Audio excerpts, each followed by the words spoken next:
Di sudut tenang Desa Muara Teladan, di sebuah rumah panggung, kami bertemu Nenek Zuriati. Usianya sudah sangat sepuh, napasnya terdengar kembang kempis, tetapi kedua tangannya tak berhenti bergerak. Di pangkuannya, sebuah kiding hampir selesai. Anyaman bambu yang menjadi saksi betapa kuatnya warisan budaya bertahan melalui ketekunan seorang ibu tua. Setiap helai sembilu yang ia susun, setiap rotan yang ia lingkarkan, seakan menjadi doa agar tradisi ini tidak hilang ditelan zaman. Kiding adalah kerajinan tradisional masyarakat Musi Banyuasin, sebuah wadah besar yang terbuat dari anyaman bambu dan rotan. Bentuknya bulat atau oval, dengan dinding anyaman yang rapat dan rangka pinggir yang kokoh.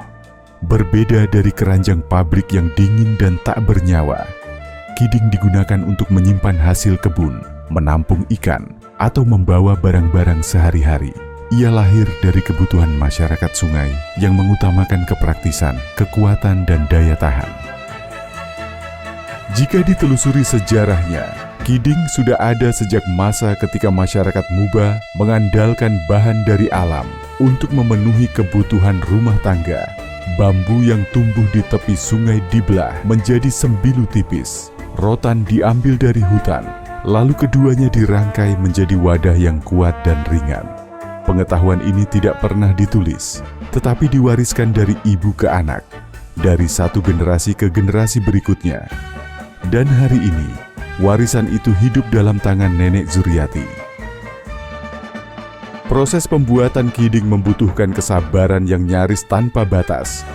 Pertama, bambu dipilih yang tua dan tidak terlalu basah. Setelah dibelah, sembilu diraut hingga halus, lalu dijemur agar lentur. Rotan dibentuk menjadi lingkar luar sebagai rangka. Dari tengah, anyaman dimulai. Sembilu disilangkan rapat, lapis demi lapis, hingga membentuk dinding yang kuat. Kerapatan ini menjadi ciri khas kiding, lebih rapat dan tebal dibanding sangkik dan bunang. Pinggirannya diperkuat dengan rotan yang diikat rapi, membuatnya tahan dipikul atau dibawa jauh. Untuk memahami kiding, kita juga perlu mengenal saudara-saudaranya. Sangkik adalah wadah anyaman dengan apitan yang jarang. Digunakan untuk menampung ikan yang baru dibersihkan, agar air dapat cepat mengalir keluar. Bunang adalah wadah serbaguna dengan kerapatan sedang, lebih lapang dari kiding, namun lebih rapat dari sangkik, cocok untuk sayur, hasil kebun, atau barang ringan. Sementara kiding adalah yang paling kokoh dan rapat, dirancang untuk menahan beban lebih berat. Ketiganya menggambarkan bagaimana masyarakat memilih desain sesuai kebutuhan, sebuah bukti kecerdikan tradisional yang lahir dari pengalaman hidup.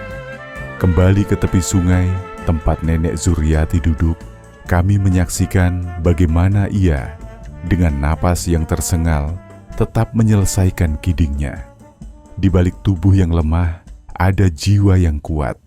Ada cinta pada pekerjaan yang telah menemaninya seumur hidup. Dan ada harapan bahwa kerajinan ini akan terus dikenang, terus dibuat, dan terus digunakan. Sebab dalam setiap helai anyaman, terkandung cerita tentang hidup, tentang alam, dan tentang manusia yang menjaga warisan mereka dengan sepenuh hati.